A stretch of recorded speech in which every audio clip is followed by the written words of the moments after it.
আমার রসুল বলছে এই হাসান আর হুসাইনকে দেখতে পাচ্ছ, এটা সাধারণ কোন ছেলে নয়, সাধারণ কোন শাহজাদা নয়। উম্মত শুনে রেখো, আল হাসানু ওয়াল হুসাইনু আবনায়া, হাসান হুসাইন আমি নবীর ছেলে। মান আহাব্বাহুমা, যারা হাসান হুসাইনকে ভালোবাসবে, ফাকাদ আহাব্বানি, তারা মূলত আমাকে ভালোবাসলো। ওয়ামান আহাব্বানি, যারা আমাকে ভালোবাসলো, ফাকাদ আহাব্বাহুল্লাহ, সে আল্লাহরে ভালোবাসলো। ওয়ামান আহাব্বাল্লাহ, যে আল্লাহরে ভালোবাসলো, ফাদাখালা ফিল জান্নাহ, সে দুনিয়াতেই জান্নাতি হয়ে গেছে। হাসান হুসাইন ওনাদের পাওয়ার কি সেটা বলে আমি কোরআনের আলোচনায় চলে যাচ্ছি, গভীর মনোযোগ দিবেন। আমার রসুল আকা রহমতুল্লিল, আমার নবীর চেয়ে দামি আর কেউ আছে নাই, যিনি জ্ঞানেও সেরা, এলমেও সেরা, মর্যাদায়ও সেরা, উচ্চতায়ও সেরা, ক্ষমতায়ও সেরা, আদর্শেও সেরা। আল্লাহ বলে আমার নবীর মাঝে যে রহমতুল্লিল আলামিনের কোয়ালিটি দেখতে পাচ্ছ, আমার নবী দুনিয়ায় মাক্তাবে যায় নাই, স্কুলে যায় নাই, কলেজে যায় নাই, মাদ্রাসায় যায় নাই, ইউনিভার্সিটি যায় নাই। তো বাংলাদেশে যদি কেউ মাক্তাবে না যায়, প্রাইমারি স্কুলে না যায়, আমরা বলি নিরক্ষর। কেউ যদি কলেজ বিশ্ববিদ্যালয় না যায়, আমরা বলি মূর্খ, কি বুঝবে? আল্লাহ বলে ওরে আমার বান্দা, আমার নবীর নিরক্ষর বলো না, আমার নবীরে মূর্খ বলো না। কেন? আর মাক্তাবে সে যাবে যে অক্ষর চিনে না, বিশ্ববিদ্যালয়ে সে যাবে যে সায়েন্স কমার্স আর্টস জানে না। আর রহমান আল্লামাল কোরআন, আমার নবী দুনিয়ায় আসার আগে আমি আল্লাহ শিক্ষক হইয়া আমার নবীরে পুরা কোরআনটাই শিখিয়ে দিয়েছে। তাহলে আমার রসুলকে শিখিয়েছেন কে? আল্লাহ। রসুলের যত মর্যাদা, রসুলের যত সিফাত, রসুলের যত গুণ, রসুলের যত কোয়ালিটি, সমস্ত কিছু দিয়েছেন কে? আল্লাহ। এতে কোনো সন্দেহ আছে? নাই। এখন আসেন গভীর মনোযোগ। মাহফিলে আসলাম কেন? বলবেন আল্লাহরে রাজি করতে চায়। নামাজ পড়তে গেলেন কেন? বলবেন আল্লাহরে রাজি করতে চায়। 13-14 ঘন্টা রোজা রাখলেন, গোপনেও কিছু খান নাই, কেন? বলবেন আল্লাহরে রাজি করতে চায়। সবাই যখন নাচ গান সিনেমা নাটক মাদক জুয়া এর মধ্যে ব্যস্ত হয়ে গেছে, আপনি কেন মাহফিলে আসলেন? বলবেন আমি দুনিয়ায় কাউরে দেখাইতে আসি নাই, আমার মালিকরে রাজি করতে চায়। তাহলে আজকে কুসুমপুরার মুসলমান বলছে আমরা আল্লাহরে রাজি করতে চাই। সকল ওলি তাহাজ্জুদ পড়ছে বলে আল্লাহরে রাজি করতে চায়। আদম আলাইহিস সালাম 300 বছর কেঁদেছে, শুধু একটাই কথা বলেছে, রব্বানা জালামনা আনফুসানা, মালিক আমি তোমাকেই রাজি করতে চাই। হযরতে ইউনুস আলাইহিস সালাম মাছের পেটের ভিতর ঢুকে বলছে লা ইলাহা ইল্লা আনতা, মালিক আমি আপনারে রাজি করতে চাই। আইয়ুব আলাইহিস সালামের গায়ে পোকা ধরে কামড়ানো শুরু করেছে, আমার গায়ে পোকা কামড়াইলে আমি চিল্লাবো। আইয়ুব বলে মালিক আমার হাত দিও খেয়ে ফেলুক, কোনো আপত্তি নাই, টোটার জিব্বা রাখিও। আল্লাহ বলে টোট জিব্বা দিয়ে কি করবা? তো তোমার জিকির করতে করতে তোমারে রাজি করতে চায়। জমিনের নিচে পানি, পানির উপর জমিন, জমিন ডানেও যায় না বামেও যায় না, কিন্তু জমিন স্থির হয়ে আছো কেন? বলে মাওলার রাজি করতে চায়। কুসুমপুরার মাহফিলের প্যান্ডেলে কতগুলো কুটি দেওয়া হয়েছে, আসমানের কোনো কুটি নাই, কিন্তু দাঁড়িয়ে আছে। কিন্তু দাঁড়িয়ে আছো কেন? সে মাওলার রাজি করতে চায়। সূর্য দিনে আলো দাও কেন? বলবে মাওলার রাজি করতে চায়। চাঁদ রাতে আরাম দাও কেন? বলে মাওলার রাজি করতে চায়। সমস্ত নবী গোস রসুল কুতুব আবদাল মাখলুকাত সবাই বলছে আল্লাহ রাজি হোক, আর সেই আল্লাহ বলছে ওয়ালা সাউফা ইউতিকা রাব্বুকা ফাতারদা। সবাই বলে আল্লাহ রাজি হোক, আর আমি আল্লাহ চাই আমার নবীটা যেন রাজি হয়ে যায়। তাহলে নবী রাজি হোক, এটা কে চাচ্ছে? আল্লাহ চাচ্ছে। আমি বলি নাই, আল্লাহ বলতেছে আপনি দ্বিতীয় পারা খুললেও হয়ে যাবে, বেশি দূরে যাওয়ার দরকার নাই। আপনি যখন খুলবেন 19-20 পৃষ্ঠা উল্টানোর পরে দেখবেন 23 পৃষ্ঠায় সায়াকুলুস সুফাহা আছে না? নাই আছে তো নাকি? সায়াকুলুস সুফাহা আছে না? আছে। কয় পারা? দ্বিতীয় পারা, সেখানে আপনি পড়েন যে আল্লাহ বলছেন, হাবিব আপনি যে খানায়ে কাবার দিকে ফিরতে চাচ্ছেন, আল্লাহ ডাক দিয়ে বলছেন কদ নারা তাকাল্লুবা ওয়াজহিকা ফিস সামা। আমরা নামাজ পড়ি কোন দিকে? পশ্চিম দিকে। পশ্চিমে কি আছে? খানায়ে কাবা আছে। কাবা যেদিকে নামাজ হবে সেদিকে। এটা নিয়ে আমাদের মুসলমানদের মধ্যে কোনো মারামারি আছে? হানাহানি আছে? গালাগালি আছে? নাই। এটা নিয়ে তো অন্তত কোনো গ্রুপিং তো নাই। তাহলে কাবা যেদিকে নামাজ হবে সেদিকে। এখন দ্বিতীয় পারা যখন খুলবেন, এটার নাম তাহবিলে কিবলা। কিবলা পরিবর্তনের ঘটনা। হ্যাঁ, কিবলা তো পরিবর্তনের জিনিস না। প্রধান অতিথি যদি বলে ক্যাবলা পরিবর্তন করতে চায়, আল্লাহ বলে না না, ক্যাবলা চেঞ্জ হবে না। সভাপতি যদি বলে ক্যাবলা চেঞ্জ করতে চায়, আল্লাহ বলে ক্যাবলা চেঞ্জ হবে না। প্রধান বক্তা যদি বলে ক্যাবলা চেঞ্জ করতে চায়, আল্লাহ বলে হবে না। কেন? ক্যাবলা একটাই হয়। পৃথিবীর রাষ্ট্রপতি, প্রধানমন্ত্রী, মন্ত্রী সব যদি এক হয়ে যায়, এর পরেও ক্যাবলা কখনো চেঞ্জ করা সম্ভব হবে? সংবিধান চেঞ্জ হবে, ক্যাবলা চেঞ্জ হবে না। ল চেঞ্জ হবে, ক্যাবলা চেঞ্জ হবে না। মেডিসিন চেঞ্জ হবে, ক্যাবলা চেঞ্জ হবে না। বিল্ডিং বানানোর ধরন চেঞ্জ হবে, ক্যাবলা চেঞ্জ হবে না। পৃথিবীর সব চেঞ্জ হইতে পারে, আল্লাহ বলে দুইটা জিনিস চেঞ্জ হবে না, একটা আল কোরআন আর একটা খানায়ে কাবা কখনো চেঞ্জ হইতে পারে না। পারবে? পৃথিবীর সব বই দেখবেন কিছু না কিছু চেঞ্জ হয়েছে। চেঞ্জ হয় নাই এরকম কোনো বই নাই। খুলেন, যত বই পড়বেন দেখবেন লেখক প্রথম জায়গায় একরকম লিখে, দ্বিতীয় সংস্করণে গিয়ে দেখবেন কিছু না কিছু চেঞ্জ করেছে। দ্বিতীয় সংস্করণ শেষ, তৃতীয় দাফে পাবলিশড হবে, দেখবেন সেখানেও কিছু না কিছু কি হয়েছে, চেঞ্জ হয়েছে। এরপরও লিখতেছে মানুষ ভুলের ঊর্ধ্বে নয়। ভুল যদি পাঠক পায় আমাদেরকে জানাবেন, আগামীবার সংস্করণে ঠিক করে দিয়ে দিব। তার মানে 1000 বার ঠিক করলেও ভুল থাকার সম্ভাবনা আছে না নাই? আছে। 1000 বার ঠিক করলেও ভুল থাকতে পারে। কিন্তু আল্লাহ চ্যালেঞ্জ দিচ্ছে, জালিকাল কিতাবু লা রাইবা ফি। প্রয়োজনে সূর্য পশ্চিম দিকে উঠবে, কিন্তু আল কোরআন চেঞ্জ হবে না। কেন?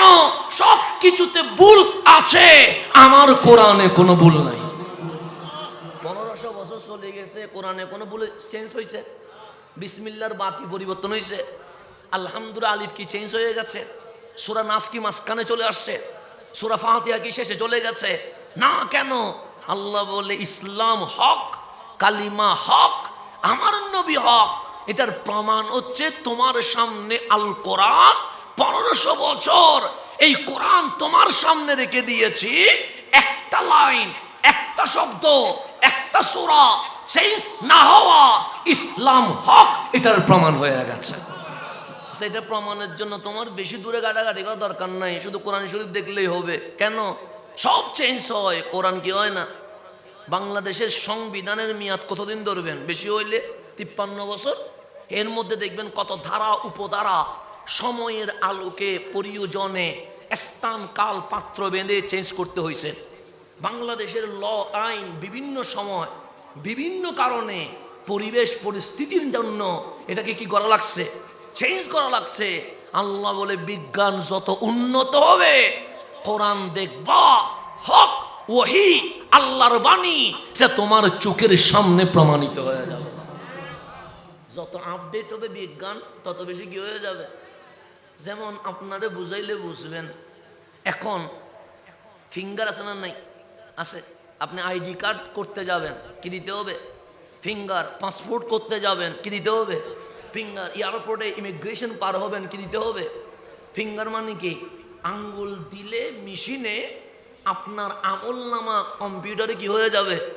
শু হয়ে যাবে। আপনি অতীতে কোনো মামলা আছে কি না, কোনো অপরাধ হয়েছে কি না, কোনো প্রকার আপনি বিদ্রোহী দেশের বিপক্ষে রাষ্ট্রদ্রোহী কোনো কাজ করেছেন কি না, এগুলো সব কম্পিউটারে শু করবে কি করবে না? করবে। তাহলে আঙ্গুল আপনারও আছে, আমারও আছে। এতগুলো মানুষের আঙ্গুল একরকম। আমার আঙ্গুল দিলে আমারটা দেখা যায়, আপনার আঙ্গুল দিলে আপনারটা দেখা যায়। আমার আঙ্গুল দিলে আপনারটা দেখা যায় না। আপনারটা দিলে আমারটা দেখা যায় না। বিজ্ঞান আপডেট হয়েছে। আল্লাহ সূরা জিলজাল নাজিল করলেন। আল্লাহ বললেন ওয়াখরাজাতিল আরদু আসকালাহা ওয়া ক্বালাল ইনসানু মা লাহা। তারপরে ইয়াউমা ইযিন তুহাদ্দিসু আখবারাহা। আল্লাহ বলছে ইয়াউমা ইযিন, সেই দিন কাল হাসরের ময়দানে, তুহাদ্দিসু আখবারাহা, তুমি যা আমল করছো, আমি আল্লাহ যে ক্যামেরা তোমার পিছনে ফিট করে দিয়েছি, সেই সমস্ত ক্যামেরা আমার সামনে তোমার ভিডিও চিত্র প্রকাশ করে দিবে। এটা কে বলতেছে? আল্লাহ বলতেছে ইয়াউমা ইযিন তুহাদ্দিসু আখবারাহা। আল্লাহ বলতেছে সেদিন এই তোমার পিছনে, তোমার সামনে, তোমার উপরে, তোমার নিচে আমি কিছু ক্যামেরা কি করে দিয়েছি, ফিট করে দিয়েছি। তোমার কোনো সাক্ষী লাগবে না। তুমি এইটা করছো কি না, 2 জন সাক্ষী 4 জন সাক্ষী লাগবে না। কেন? আমি আল্লাহ তোমার পিছনে 7টা ক্যামেরা দিয়েছি। কয়টা ক্যামেরা? তোর মধ্যে অনেক ক্যামেরা, এগুলো বলতে গেলে আমার বিষয় চলে যাবে। তোর মধ্যে 7 ক্যামেরার মধ্যে একটা হচ্ছে জমিন, আর একটা হচ্ছে আসমান। জমিনও ভিডিও করে, আসমানও ভিডিও করে। এই ক্যামেরা থেকে মেমোরি নিয়ে ফেললে ভিডিও শেষ, মোবাইল ভেঙে ফেললে ভিডিও শেষ। জমিন যত কাটবেন ভিতরে জমিন পাবেন, মেমোরি ডিলিট করার কোনো সুযোগ। আসমান ধরতে পারবেন নি। এখন বলুন আসমানও ভিডিও করে। হ্যাঁ ভিডিও করে। প্রমাণ কি? এটা যদি 500 বছর আগে বলতেন প্রমাণ করতে পারতাম না। এখন যখন বলছেন প্রমাণ কি, তখন আমি বলবো বাংলাদেশ স্বাধীন হয়েছে কয় বছর? আপনি বলবেন 55 পার হয়েছে, 56তে প্রবেশ করবে। আমি বলবো তখন কি ক্যামেরা ছিল? আপনি বলবেন না। মোবাইল ছিল? আপনি বলবেন না। কিন্তু আপনারা যদি আমি বলি ইউটিউবে লেখেন 1971-এ বাংলাদেশের যে ফাইট যুদ্ধ হয়েছে, দেখবেন ভাষণ চলে আসবে, যুদ্ধের চিত্র চলে আসবে। এখন তখন ক্যামেরা নাই, ভিডিও আসলো কেমনে? তখন বিজ্ঞান বলছে আমরা স্যাটেলাইট দিয়েছি। স্যাটেলাইট দিয়ে 200 বছর আগে, 500 বছর আগে, 1000 বছর আগের ভিডিও আমরা জাতির সামনে প্রকাশ করতে পারবো। তো আল্লাহ বলে বান্দা, ছোট্ট স্যাটেলাইট দিয়ে যদি 200-300 বছর আগের ভিডিও বের করা যায়, আমি আল্লাহ পুরো আসমানকে স্যাটেলাইট বানিয়ে দিয়েছি। পুরো আসমান কি হয়ে গেছে? তো তোমার স্যাটেলাইট অল্প, আমার পুরো পৃথিবী জুড়ে কি দিয়ে দিয়েছি? স্যাটেলাইট দিয়ে দিয়েছে। তো জমিন একটা ক্যামেরা, আসমান একটা ক্যামেরা, গড়ি দেখা যায়, সময় ধরতে পারবেন নি। সময় আর একটা ক্যামেরা, কয়টা হইল? 3টা। কেরামান কাতিবিন, এটা আরেকটা ক্যামেরা, কয়টা হইল? 4টা। আমলনামা, এটা আরেকটা ক্যামেরা, কয়টা হইল? 5টা।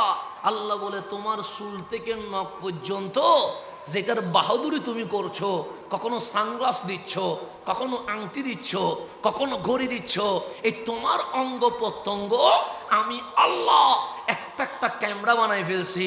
সেদিন তোমার চোখ কথা বলবে, সেদিন তোমার জিহ্বা কথা বলবে, সেদিন তোমার হাত কথা বলবে। এখন আমাকে যদি 500 বছর আগে জিজ্ঞেস করা হইতো হুজুর আঙ্গুল যে ভিডিও দেখাবে প্রমাণ কি, আমি প্রমাণ করতে পারতাম না। কিন্তু আল্লাহ যে বলছে আঙ্গুল সেদিন তোমার আমলনামা দেখাবে। আজকে আমি যখন ইমিগ্রেশনে পাসপোর্ট বানানোর জন্য, আইডি কার্ড বানানোর জন্য ফিঙ্গার যখন দিলাম, কম্পিউটারে আমার জীবনী হয়ে গেছে। তো আল্লাহ বলে আমার দেওয়া আঙ্গুল বিজ্ঞানীর মেশিনে দিলে যদি তোমার অতীত চলে আসে, আমার দেওয়া আঙ্গুল আমার মেশিনে দিলে তোমার কি অবস্থা হবে? পালানোর কোন সুযোগ আছে? তাহলে বিজ্ঞান যত আপডেট হচ্ছে, কোরআন হক, এটা কি হচ্ছে? প্রমাণ হচ্ছে বিজ্ঞানের সাথে ইসলাম দ্বিমুখী আচরণ করে না। কোরআন যা বলে বিজ্ঞানকে তাই মানতে হবে। আজকে না হয় 100 বছর পরে, আজকে না হইলে কয়শো বছর পরে 100 মানতেই হবে। কেন? কোরআন এটাই বিজ্ঞানের মূল সূত্র আপনাকে আবিষ্কার করেছে। যদি হুজুর কেমনে 1000 বছর পর মানতে হবে কেন? আমার নবী যখন মেরাজে গেছে তখন বিজ্ঞান নামের কিছু ছিলই না। স্কুল নাই, কলেজ নাই, ইউনিভার্সিটি নাই, গবেষণাগার কোত্থেকে, ইনস্টিটিউট কোত্থেকে বানাবেন? তখন কোনো বিজ্ঞান ছিল না। কিন্তু মানুষ তারপরে গবেষণা করেছে। যেমন আপনি এরিস্টটলের জীবনী পাবেন, আর অনেক বড় বড় মহাজ্ঞানীদের কি পাবেন, সায়েন্টিস্টদের কথা পাবেন। তো ওরা হচ্ছে আসমান নিয়ে গবেষণা করেছে বা জমিন নিয়ে গবেষণা করেছে। তো তখন বিজ্ঞান বলছে উপরের নবমণ্ডল, সেখানে অক্সিজেন নাই। তো যেখানে অক্সিজেন নাই সেখানে মানুষ থাকার কোনো সুযোগ নাই।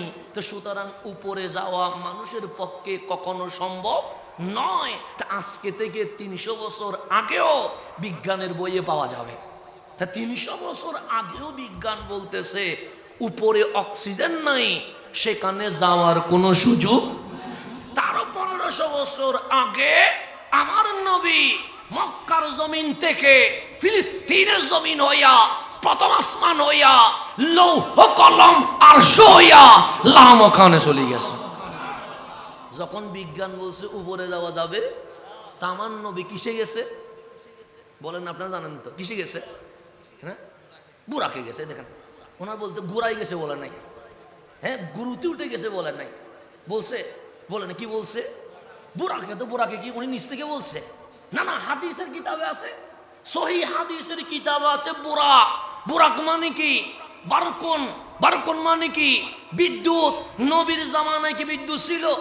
কারেন্ট ছিল, তার ছিল, লাইট ছিল, সুইচ ছিল? কিছুই ছিল না। আমার নবী চাইলে বলতে পারেন জান্নাতের ঘোড়াতে উঠে চলে গেছি, চাইলে বলতে পারেন দুম্বাই করে চলে গেছি, চাইলে বলতে পারেন জান্নাতের সাওয়ারি করে চলে গেছি, না বসে বুরাকে করে গেছি। কেন? কামলিওয়ালা আজ থেকে 1500 বছর আগে আমাকে শিখিয়ে দিচ্ছে, উম্মত যদি তোমার বাহন বিদ্যুতের যে গতি সেকেন্ডে, সেটার চেয়ে তোমার বাহনের গতি যদি আরো স্পিড হয়, শুধু আমি নবী নয় তুমিও যেতে পারো। এটার নাম বুরাক। এটার নাম কি? বুরাক। বারকন বিদ্যুতের গতির চেয়েও যেটা স্পিড, এটাকে বলা হয় বুরাক। বারকন মানে বিদ্যুৎ, বিদ্যুতের চেয়ে বেশি যেটা স্পিডে যায়, এটার নাম কি? বুরাক। বিজ্ঞানীরাও অবাক হয়ে গেছে, বিদ্যুতের চেয়ে বাহন যদি স্পিডে যায়, আমরাও কোথায় যেতে পারবো? উপরে। গাড়ি বানাইলেন, বিদ্যুতের চেয়ে স্পিড নয়। বিমান বানাইলেন, বিদ্যুতের চেয়ে স্পিড নয়। হেলিকপ্টার বানাইলেন, বিদ্যুতের চেয়ে স্পিড নয়। আজকে থেকে 100 বছর আগে নীল আর্মস্ট্রং অ্যাপোলো 11 মাধ্যমে সর্বপ্রথম রকেট আবিষ্কার হলো, যে বিদ্যুতের চেয়ে গতি আর একটু কি হয়ে গেছে? স্পিড হয়ে গেছে।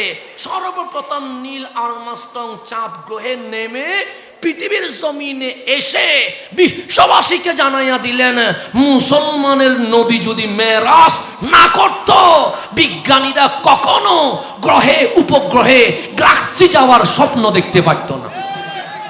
তাহলে 1500 বছর আগে নবী মেরাজে গেছে। আজকে থেকে 100 বছর আগে বিজ্ঞানীরা বুঝছে মেরাজ হক, মেরাজ সত্য। মেরাজ যদি না হইতো, এই বিজ্ঞানীরা হেলিকপ্টার, বিমান, রকেট এগুলো কখনো আবিষ্কারের স্বপ্ন দেখতে পারত না। তো নবী বুঝতে বিজ্ঞানীদের কয় বছর লাগছে? 1400 বছর লাগছে। তা আপনি কেমনে নবী বুঝবেন? আমি কেমনে নবী বুঝবো? 1400 বছর লাগছে শুধু নবীর মেরাজ বুঝতে। কাদের? বিজ্ঞানীদের। রিক্সাওয়ালা নয়, ভ্যানগাড়িওয়ালা নয়, ট্রাক ড্রাইভার নয়, আমার মতো মূর্খ মানুষের নয়। বিজ্ঞানী লাগছে 1400 বছর। সেই নবীরে চিনা কি আমাদের জন্য সহজ হবে? আল্লাহ যেন আমাদেরকে বুঝার তৌফিক নসিব করা। তাহলে বিজ্ঞান যত আপডেট হবে, আমার নবী দেওয়া হাদিস সত্য, আমার নবীর আনা কোরআন সত্য, ইসলাম সত্য, কালিমা সত্য, এটা কি হয়ে যাবে? প্রমাণিত হয়ে যাবে। এখন ফিঙ্গার যখন চলে আসছে, এখন আপনারা আর বুঝাইতে হবে না অঙ্গ কেমনে অতীতের আমলনামা প্রকাশ করবে, এটা আর বোঝানোর দরকার নাই। কেন? এখন আপডেট মেশিন চলে এসেছে, সেখানে আঙ্গুল দিলেই আপনার অতীত রেকর্ড কি হয়ে যাচ্ছে? ফাঁস হয়ে যাচ্ছে। তো আল্লাহ যে বললেন তোমার পিছনে 60টা ক্যামেরা লাগাইয়া দিছি, এইটা সত্য। এখন বিজ্ঞান আপডেট হওয়ার কারণে শুধু মুসলমান নয়, বেঈমানকেও মানতে বাধ্য হতে হবে। কথা ঠিক না? আল্লাহ যেন বোঝার তৌফিক নসিব করে। আমি যেখানে ছিলাম, পশ্চিম কোন দিকে পড়ছে? মানে আপনাদের দিকে পশ্চিম আর কি, আমরা পশ্চিমের উল্টা আছি। কাবা ছিল এইদিকে। কাবা ছিল কোন দিকে? এদিকে কি আছে? ফিলিস্তিন আছে, মসজিদে আকসা আছে। তো ক্যাবলা ছিল এদিকে, আমার রসুল আসলেন মক্কা। আসলেন কোথায়? মক্কা। খানায়ে কাবা এটা 3 কোণা নয়, 2 কোণা নয়, কয় কোণা? চতুর্ভুজ, 4 কোণা। আমার রসুল কাবার সামনে এমন ভাবে দাঁড়াইতেন যে আপনি দাঁড়াচ্ছেন পশ্চিম দিকে, কাবা কোন দিকে বসছে, কিন্তু যখন কাবার সামনে দাঁড়াবেন সেখানে উত্তর, দক্ষিণ, পূর্ব, পশ্চিম আছে, চতুর্দিকে কাবা। যেদিকে দাঁড়াবেন সেদিকে নামাজ হয়ে যাবে। কথা ঠিক না? তা আমার রসুল এমন ভাবে দাঁড়াইতেন যেন কাবাও সামনে হয়, ঠিক মসজিদে আকসাও যেন সামনে হয়ে যায়। মানে দিক চতুর্ভুজ, চতুর্ভুজের মধ্যে এমন দিক নিতেন যেই দিক নিলে কাবাও সামনে পড়ে, মসজিদে আকসাও কি পড়ে? সামনে পড়ে। তো রসুল 53 বছর মক্কায় কাটাইয়া দিলেন। মদিনায় মুনাওয়ারায় যখন আসছে, পৃথিবী যেহেতু গোল, দিক কি হয়ে যায়? চেঞ্জ হয়ে যায়। আমরা নামাজ পড়ি পশ্চিম দিকে, কাবা পশ্চিমে। আমি যখন মিশরে গেছি, আমি নামাজ পড়বো কোন দিকে? আমার কাছে পূর্ব দিকেও পড়িস না, পশ্চিম দিকেও পড়িস না, উত্তর দিকেও পড়িস না, দক্ষিণ দিকেও পড়িস না। আমি তাহলে নামাজ পড়বো না? সে পড়বা তো, তখন দিক যদি না হয় পড়বো কেমনে? সে এখানে কাবা পশ্চিমেও না, পূর্বেও না, উত্তরেও না, দক্ষিণেও না, ঠিক কোনাকুনি। এক কথাই কাবা যেদিকে নামাজ। সেই জন্য মিশরে গিয়ে আমরা কায়রোতে নামাজ সোজা পড়তে পারি নাই। নামাজ পড়ছি কিভাবে? কোনাকুনি হইয়া। কারণ কাবা যেদিকে নামাজ। পৃথিবী যেহেতু গোল, দিক চেঞ্জ হবে, এটা স্বাভাবিক বিষয়। পৃথিবী গোল হওয়ার কারণে দিকেটা কি হবে? পৃথিবী যদি চ্যাপ্টা হইতো, কাবা সবাই বলতো পশ্চিম দিকে। কারণ পৃথিবী চ্যাপ্টা নয়। বিজ্ঞানীরা প্রথমে বলছে ফুটবলের মতো গোল, এখন বলে ফুটবলের মতো গোল বললে ভুল হবে, ডিমের মতো গোল। যেটাই হোক গোল তো আছে, সেটা ফুটবলের মতো হোক, সেটা ডিমের মতো হোক, গোল আছে। গোল না থাকলে একটা সমস্যা ছিল। পৃথিবী গোল, এতে কোনো সন্দেহ নাই। তাহলে এখন আসেন কাবা যেদিকে নামাজ। আমার রসুল 53 বছর নামাজ পড়লেন, কাবাকে এমন ভাবে সামনে নিলেন যেন মসজিদে আকসাও কি হয়ে যায়? সামনে হয়ে যায়। কিন্তু মদিনায় আসি দেখলেন কাবারে সামনে নিলে মসজিদ আকসা পিছনে হয়ে যায়, মসজিদ আকসারে সামনে নিলে কাবা কি হয়ে যায়? পিছনে হয়ে যায়। তো কাবা কোনটা? মসজিদে আকসা। খানায়ে কাবা যেটা, সেটা তাওয়াফের কিবলা, আর নামাজের কিবলার নাম মসজিদে। তাওয়াফ করতে হয় খানায়ে কাবায়, নামাজ পড়তে হয় মসজিদে আকসার দিকে। তো রসুল মদিনায় এসে খানায়ে কাবাকে পিঠ দিয়ে মসজিদ আকসাকে সামনে নিয়ে 17 মাস নামাজ পড়েছেন। কত মাস? 1-2 দিন না, 1 বছর 5 মাস। কম সময় না, 1 বছর 5 মাস এটারে পিঠ দিছে, মসজিদ আকসারে কি নিছে? সামনে নিছে। 17 মাস যেদিন শেষ, আমার রসুল দাওয়াতের কাজে বের হয়েছে, সাথে সৈয়দুনা বেলালও আছে, আনসার মুহাজির কিছু সাহাবীও আছে। 3-4 কিলোমিটার দূরে মসজিদে নববী থেকে যখন চলে গেছে, দেখলেন সূর্য ডলে গেছে, জোহরের নামাজের সময় হয়েছে। আমার নবী বলে, আইনা বেলাল, আমার বেলাল কই? বেলাল বলে, লাব্বাইক ইয়া রাসূলুল্লাহ। আমার নবী বলে, উনজুর ইলাস সামা, আসমানের দিকে দেখো, সূর্য ডলে গেছে, জোহরের নামাজের সময় হয়েছে, আজান দিবা না? বেলাল বলে, নবী গো, এখানে তো কোনো মসজিদ নাই, আজান তো দিয়ে মসজিদের নববীতে, এখানে তো মসজিদ নাই, আজান কিভাবে দিব? আমার নবী হাসি দিয়ে বলে, বেলাল, এখনো আমারে চিনো নাই? আর আমি তো সেই রসুল, যেই রসুল দুনিয়ায় কদম রাখতে দেরি আমি নবী পুরা পৃথিবীর মাটিকে মসজিদ বানিয়ে দিয়ে দিয়েছে। এটা আমার নবীর শান, এটা আমার নবীর শান, আর কোন নবীর শান না। প্রত্যেক নবীর শান হচ্ছে যেখানে উপাসনালয়, ইবাদতঘর, সেখানেই যেতে হবে। যে 3 কিলোমিটার দূরে হইলে সেখানে যান, সেটা 5 কিলোমিটার দূরে হইলে সেখানে যান, সে 10 কিলোমিটার দূরে হইলে সেখানে যান। আমার নবী যখন মক্কার জমিনে কদম রাখছে, আল্লাহ বললে, হাবিব, উম্মতকে বলে দেন আপনার কদম পুরা পৃথিবীকে মসজিদ বানাইয়া দিছে, উম্মত যেখানে ইবাদত করবে সেখানেই ইবাদত কবুল হয়ে যাবে। এটা কার শান? রহমতুল্লিল, আমার নবীর শান। সেজন্য আমাদেরকে 5 কিলোমিটার দূরে যাইতে হয় না। আমরা এই মাঠে নামাজ পড়লে নামাজ কি হয়ে যাবে? কাজ করতে গেছেন, আইলে নামাজ পড়লে নামাজ হয়ে যাবে। যেখানে নামাজ পড়বেন, ঘরে বললে নামাজ হয়ে যাবে। তবে জামাতের সওয়াব পাওয়া যাবে এটা মনে রাখতে হবে। জামাতের এক সওয়াব, আর গড়ে একলা নামাজ পড়লে আরেক সওয়াব, সওয়াব বেশ কম হয়ে যাবে। সেজন্য পুরুষ মানুষ মসজিদে জামাতে নামাজ পড়বে, মা বোন গড়ে নামাজ পড়বে, আর নফল সুন্নত এগুলো গড়ে পড়ার চেষ্টা করবেন, যেন আপনার গড় এটা জান্নাতের বাগান হয়ে যায়। ফরজ মসজিদে পড়বেন, কিন্তু নফল সুন্নত তাহাজ্জুদ এগুলো কোথায় পড়বেন? ঘরে পড়বেন। কেন? আপনার গড় যেন জান্নাতের কি হয়? বাগান হয়, শান্তি যেন আসে। সেজন্য আল্লাহ যেন গড়েও নামাজ পড়ার তৌফিক নসিব করে, মসজিদেও নামাজ পড়া যত তৌফিক নসিব করে। ঘরে পড়বেন সুন্নত নফল, আর মসজিদে পড়বেন কি? ফরজ। এগুলো পড়বেন, চাইলে আপনার ঘরের নামাজও আদায় হবে, মসজিদের নামাজও কি হবে? আদায় হবে। আল্লাহ যেন বুঝার তৌফিক নসিব করে। আমি যেখানে ছিলাম সেখানে চলে যায়। কয় মাস বললাম? 17 মাস চলে গেছে। আমার নবী বললেন, বেলাল আজান দিয়ে দাও। এই বেলাল যে আজান দিছে, মসজিদ এটা এখনো আছে। মসজিদের নাম মসজিদে জিল কেবলাতাইন, দুই কেবলার মসজিদ। যারা মদিনায় গেছেন ওনারা দেখে আসছেন, মসজিদ এখনো আছে। আজান হয়ে গেছে, সুন্নত এদিকে পড়ে নাই, সুন্নত এদিকে পড়ছে। জোহরের জামাত শুরু হয়েছে, ইমামের নাম রহমতুল্লিল। আমার নবী জোহরের নামাজ এদিকে পড়তেছে না, কোন দিকে পড়তেছে? ফিলিস্তিন মসজিদ আকসার দিকে। তো জোহরের নামাজে কেরাত কি বড় করে পড়তে হয় না আস্তে করে পড়তে হয়? আস্তে করে পড়তে হয়। রসুল যখন আস্তে নামাজ বলছে, মনের ভিতরে খেয়াল উঠেছে যে নামাজ ফিলিস্তিনের মসজিদ আকসার দিকে পড়বো না, মক্কিওয়ালা কাবার দিকে পড়বো। এটা মুখে বলতেছে না, কিসে বলতেছে? আমার রসুল মনে মনে বললেন, নামাজ এইদিকে পড়বো না, নামাজ পড়বো কোন দিকে? মক্কিওয়ালা খানাই কাবার দিকে। তো মনে জপতে জপতে চেহারা আর কাবার দিকে নয়, আমার নবীর চেহারা আসমানের দিকে উঠে গেছে। কোন দিকে উঠে গেছে? এখন হুজুরের চেহারা নামাজের মধ্যে যদি আসমানের দিকে উঠে যায়, আপনি জীবনে হুজুরের পিছনে নামাজ পড়বেন? বলবেন যে হুজুর কেবলামুখী হওয়া এটা নামাজের শর্ত।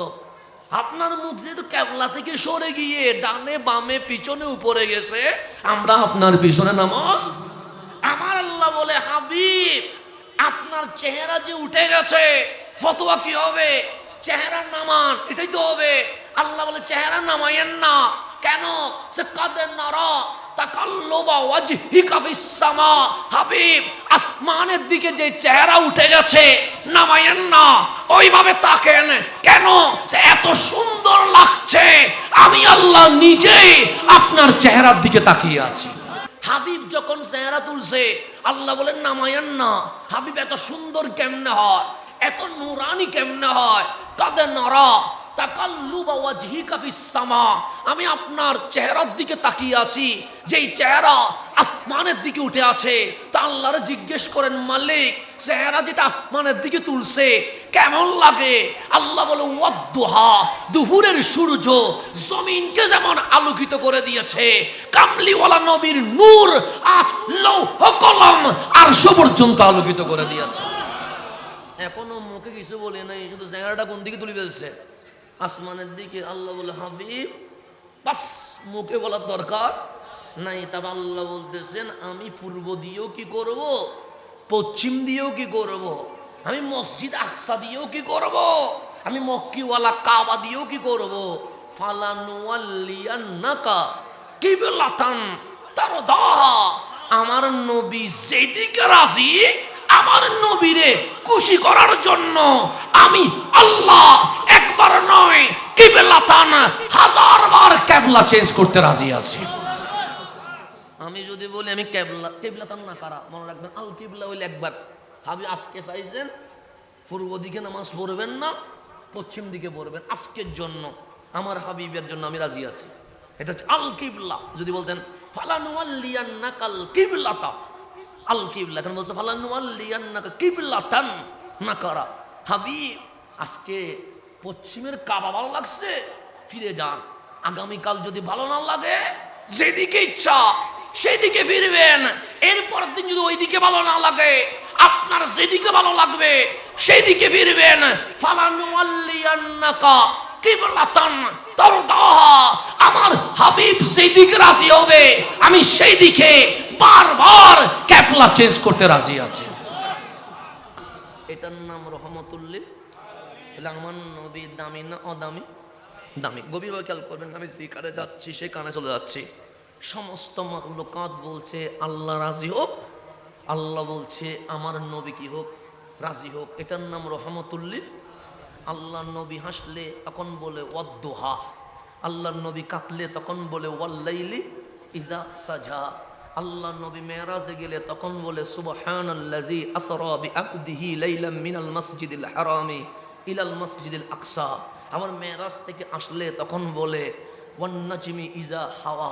যখন উম্মতি উম্মতি বলে তখন আল্লাহ বলে আলাম নাশরাহ লাকা সাদরাক। যখন নিয়ামত চতুর্দিকে দিতে লাগলেন তখন বলে ওয়ামা আরসালনাকা ইল্লা রাহমাতাল লিল আলামিন।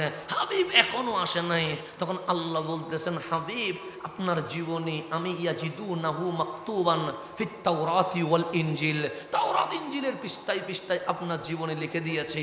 নবীদের মুখ দিয়ে মাহফিল করেছি। ইয়াতি মিন বাদি ইসমুহু আহমদ। হাবিব আসলেন, আল্লাহ বলেন মুহাম্মাদুর রাসূলুল্লাহ, আমার হাবিব কামলিওয়ালা নবী রাসূলুল্লাহ জমিনে তাশরীফ নিয়ে এসেছেন।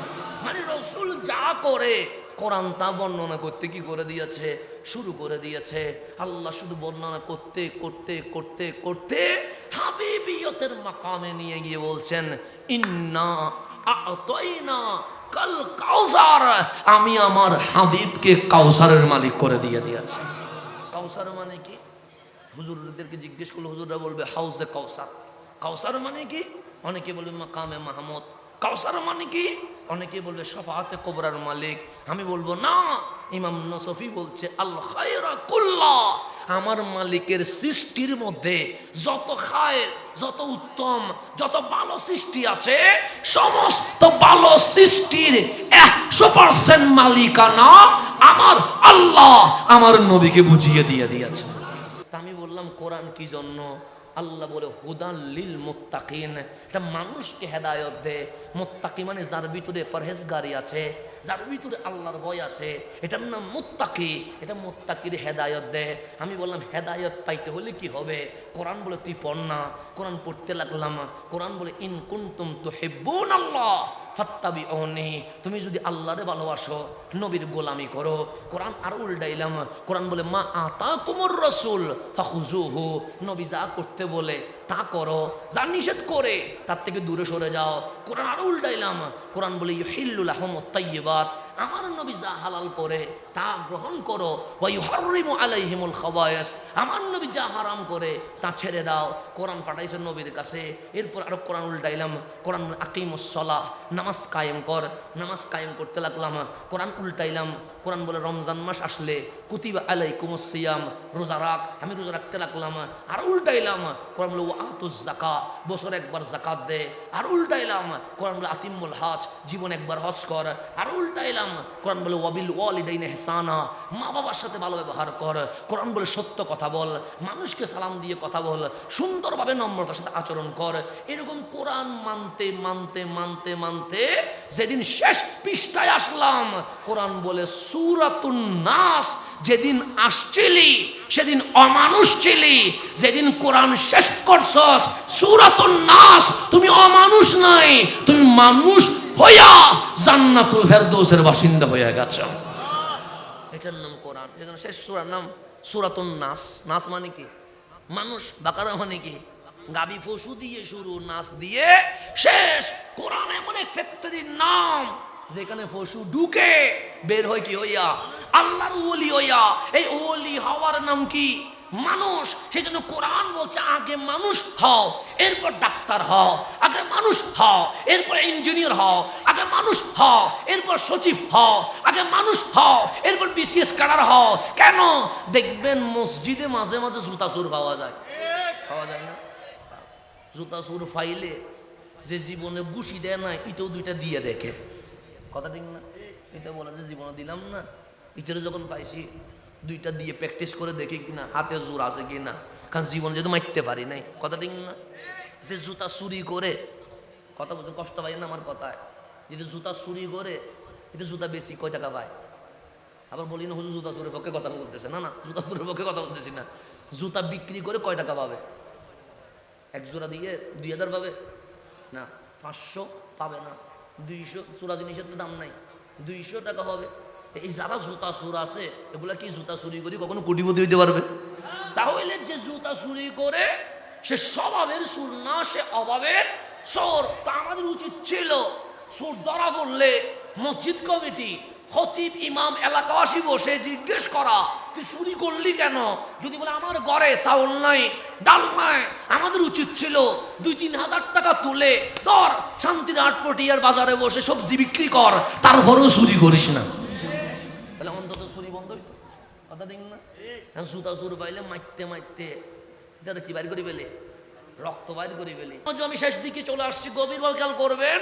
আমার রসুলকে আল্লাহ বলছে ইন্না আতাইনা কাল কাউসার। আরবি ভাষায় তার সমৃদ্ধ বেশি। একটা শব্দ কখনো 20টা অর্থ বোঝায়, 40টা বোঝায়, 80টা বোঝায়, 100টা বোঝায়। যেমন আসসালা, সলাত মানে নামাজ, সলাত মানে দরুদ, সলাত মানে ইস্তেগফার, সলাত মানে দোয়া। এইরকম যদি বুঝাইতে যায় সলাতের 82টা অর্থ আমি পেয়েছি। তাহলে ওলামায়ে কেরাম যারা আলেম, যারা সত্যিকার দ্বীন ইসলামের খেদমতগার, তাদেরকে যদি জিজ্ঞেস করেন ওনারা বলবে আসসালা শব্দের 100টারও বেশি অর্থ আছে। আছে না? আছে না? আমি যতটুকু পারবো ততটুকু আমি ভাবতেছি। তো এলম ওয়ালার উপরেও এলম ওয়ালা আছে। তো ইন্না আতাইনা একটা হচ্ছে আমি দিছি আলিফ তা দিয়ে, আতাই তুকা আপনাকে দিছি, কিন্তু আমার প্রয়োজন হইলে আমি এবার সেটা কি করে ফেলবো, নিয়ে ফেলবো।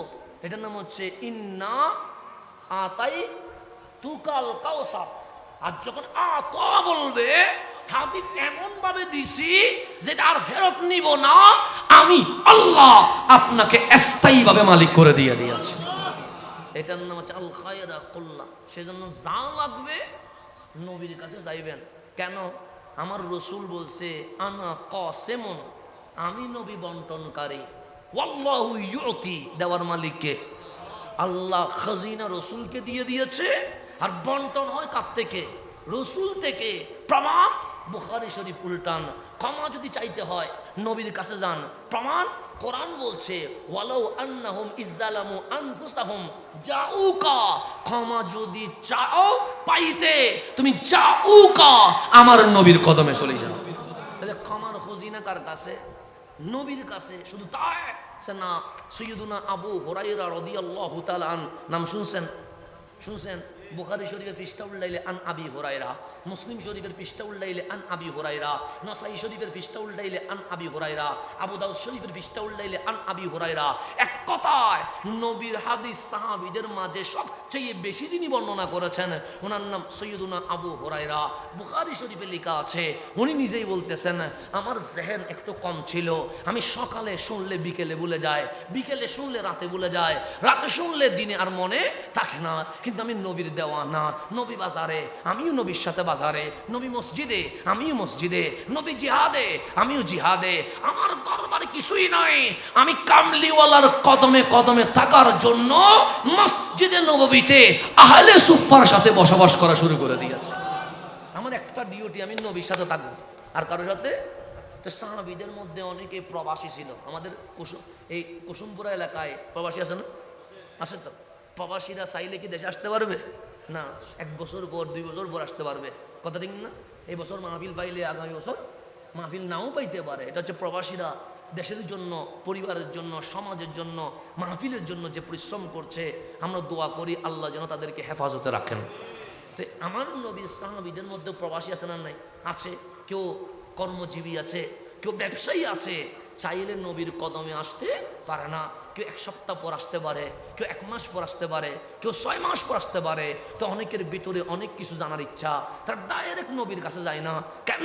সে নবীটার নাম আদব, সেখানে যদি বিয়াদবি হয় ঈমান আমল বরবাদ হয়ে যাবে। সবাই যায় সাইয়্যিদুনা আবু হুরায়রার কাছে। কেন? উনি নবীর সাথে বেশি থাকেন।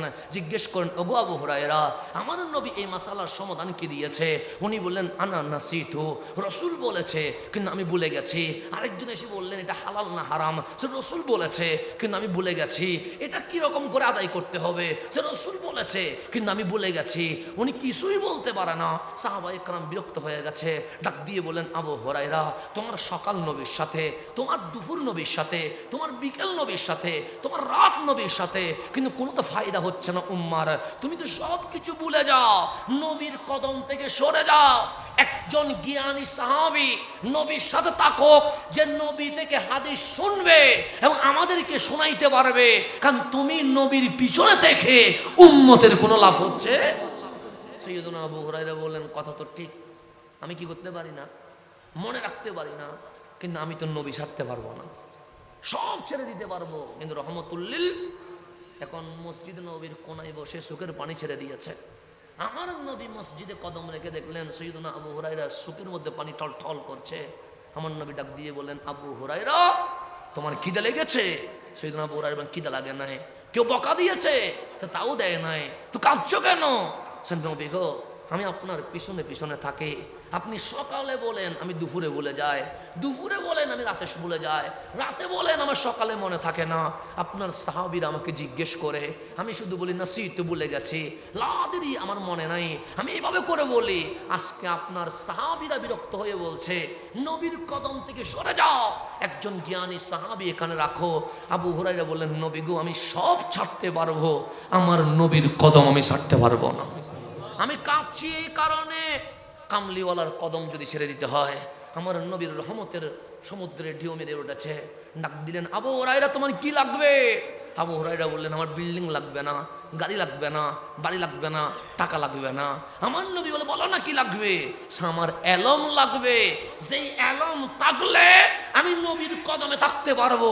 আমার নবী বলেন, আবু হুরায়রা বেদাত শিরক, আমার কাছে চাইও না বলেন নাই। আমার নবী বলে, আবু হুরায়রা, আরে গায়ের চাদরটা বিছাও। সাইয়েদুনা আবু হুরায়রা বলে, বিছাইলাম। আমার নবী মুষ্টি দিয়ে কি যেন দিয়ে দিলেন, আমি চাদর বুকে লাগাইছি। যেই দিন চাদর বুকে লাগাইলাম, সেদিন থেকে নবীজির ইন্তেকাল পর্যন্ত শুধু হাদিস নয়, আমার নবীর বলা শব্দ পর্যন্ত আমি ভুলে যাই না। তাহলে আমার নবী এলম দিতে পারে কি পারে না? সেজন্য যারা পড়েন তারা বিশেষ দরুদ শরীফ পড়বেন। পড়া শুরু করার আগে দরুদ শরীফ, পড়া শেষ করে দরুদ শরীফ, পরীক্ষায় খাতায় লেখার আগে দরুদ শরীফ, লেখা শেষ করে কি শরীফ? দরুদ শরীফ। দরুদ শরীফ এটা এলমের জন্য এমন একটা দরজা, আপনার কঠিন বিষয়ও আপনার জন্য সহজ হয়ে যাবে। তা আমার রসুল দিতে পারে কি পারে না? পারে। আমার নবীরে আল্লাহ বলেন, ইন্না আতাইনা কাল কাউসার, হাবিব আপনাকে কাউসারের মালিক করে দিয়েছে। আমার নবী বলে, আমি কাউসারের মালিক হলাম। শুনে রেখো, খানায় কাবায় একটা পাথর আছে। আমরা বললাম হ্যাঁ, সে নাম কি? আমার রসুলকে বললাম হাজরে আসওয়াদ। হাজর মানি পাথর, আসওয়াদ মানি কালো। ওই পাথরের দাম আছে না? নেই, আছে। পটিয়ায় যত পাথর সবগুলো মাটিতে লাগিয়ে আছে, কিন্তু কাবায় ওই পাথর মাটিতে লাগে নাই। কিসের সাথে লাগিয়ে আছে? কাবার সাথে লাগিয়ে আছে। আমার নবী বলে, ওই পাথরকে চুমো দাও। আমরা বললাম, ইয়া রাসূলুল্লাহ, সেখানে ভিড় বেশি, কাছে যাইয়া চুমা দেওয়া যায় না। আমার রসুল বলে, দূর থেকে চুমা দিলে হয়ে যাবে। কেন? সে কিয়ামত পর্যন্ত এই হাজরে আসওয়াদকে যতজন চুমু দিবে, কাছ থেকে হোক দূর থেকে হোক, আমি নবীর নবুয়তের জবান দিয়ে বলে গেলাম, এই হাজরে আসওয়াদ জান্নাতি পাথর, এটা আবার জান্নাতে চলে যাবে। কিন্তু কাল হাসরের ময়দানে এটা একলা যাবে না, সেটা আল্লাহর সামনে দাঁড়িয়ে থাকবে কিয়ামত পর্যন্ত। যারা এই পাথরকে চুমু দিবে, এই পাথরকে চুমু দেওয়া মানুষদের জন্য হাজরে আসওয়াদ সুপারিশ করতে দাঁড়িয়ে যাবে। পাথরে সুপারিশ করবে কার দরবারে? যদি হাজরে আসওয়াদ সুপারিশ করতে পারে, আমার নবীর কি অবস্থা হবে? কথা ঠিক না? হাদিস থেকে বলতেছি, এগুলো কোনো বানোয়াট কিচ্ছা কাহিনী থেকে বলতেছি না। কিয়ামত পর্যন্ত যারা হাজরে আসওয়াদকে চুমা দিবে, তাদেরকে রেখে হাজরে আসওয়াদ জান্নাতে যাবে না। হাজরে আসওয়াদ সবার ভিডিও নিয়ে নিয়েছে। কাল হাসরের ময়দানে যারা যারা চুমু দিয়েছে, কাছ থেকে দেখ, ইশারা দিয়ে দেখ, সবাই রে সুপারিশ করে জান্নাতে ঢুকায়া হাজরে আসওয়াদ এরপরে জান্নাতে ঢুকে যাবে। তাহলে হাজরে আসওয়াদের দাম আছে না নাই? আচ্ছা, আমার রসুল বলে, হাজরে আসওয়াদের সামনে গেলে হাত দিয়ে স্পর্শ করিও। কেন? হাজরে আসওয়াদের সাথে হাত লাগানো মানে পাথরের সাথে লাগাও নাই, তুমি স্বয়ং আল্লাহর কুদরতি হাতের সাথে হাত লাগিয়ে দিয়েছ। তাহলে পাথরের দাম আছে না নাই? আছে। ফারুক আজমের মতো গরম জাত, যিনি রাস্তা দিয়ে হাঁটলে শয়তান আর হাঁটে না, কেন? সে ওমর হেঁটে গেছে। আল্লাহ বলে আশিদ্দাউ আলাল কুফার, আমার নবীর ওমরটা বেশি গরম। কেমন গরম? সে কাফেরের জন্য বেশি কঠিন, সেজন্য উনি হাঁটলে সেদিকে শয়তান হাঁটে না। মদিনায় ভূমিকম্প হওয়া শুরু হয়েছে, ওনার হাতে লাঠি ছিলেন, লাঠি দিয়ে গরম হয়ে মদিনার মাটিকে বলতেছেন যেখানে রহমতুল্লিল আলামিন আছে সেখানে আবার কিসের ভূমিকম্প? এটা বলে একবারই মারছে। আজ 1500 বছর পৃথিবীর সব জায়গায় ভূমিকম্প হয়, মদিনায় আজকে পর্যন্ত আর ভূমিকম্প হয় নাই। এটার নাম ফারুকে আজম। গরম পাবলিক। উনি গেছে খানাই কাবার সামনে, হাজরে আসওয়াদের সামনে দাঁড়িয়ে বলতেছেন আমি ওমর, আমার ব্যাপারে আল্লাহ বলছে আশিদ্দাউ আলাল কুফার, আমার মাথা যাত্রার সামনে কখনো নত হয় না। আমি জীবনে কোনোদিন কোনো পাথরকে চুমা দিই নাই, কিন্তু আজ তোমাকে আমি চুমো দিব। কেন জানো? সে কেন? তুমি পাথরের সমস্ত ফজিলত, একটাই কারণ, আমার নবী নুরানি ঠোঁট দিয়ে তোমাকে জীবনে একবার চুমো দিয়ে দিয়েছে। তাহলে রসুল কয়বার চুমো দিছে? একবার চুমো দিলে পাথর আর মাটিতে থাকে না, কিসেতে লাগিয়ে যায়? কাবার সাথে লাগিয়ে যায়। এখন বলেন আমার নবীর হাসান হুসাইনকে কয়বার চুমা দিছে? একবার দিছে? 100 বার দিছে? 1000 দিছে? না না, অগণিত চুমু দিয়েছে। তা আমার রসুল বলছে হাসনাইন, আমার হাসান, আমার হুসাইন, আমি একবার চুমু দিয়েছি হাজরে আসওয়াদ, সেটাকে কাবার সাথে লাগিয়ে দিয়েছি। আর তোমাকে একবার নয়, তোমার কপালে, তোমার চোখে, তোমার নাকে, তোমার গালে, তোমার ঠোঁটে, তোমার গলায়, তোমার বুকে আমি নবী 1000-এর উপর চুমু দিয়েছি। একবার চুমু দিলে পাথর কাবার সাথে লেগে যায়, 1000-এর উপর চুমু দিলে আল হাসানু ওয়াল হুসাইনু সাইয়্যিদা শাবাবিল জান্নাহ, আমি নবী হাসান হুসাইনকে জান্নাতের যুবকদের প্রেসিডেন্ট বানিয়ে দিয়েছে।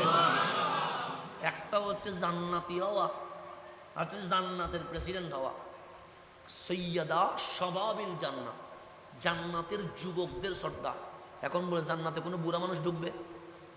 ঢুকবে না। সব বুড়া কি হয়ে যাবে? বাচ্চা মানুষ ঢুকবে? ঢুকবে না। সব বাচ্চা কি হয়ে যাবে? এক কথায় জওয়ানরা জান্নাতে ঢুকবে, আল্লাহ সবাই জওয়ান মানে ফেলবে। তো এখন জওয়ান সারা জান্নাতে কোনো মানুষ থাকবে?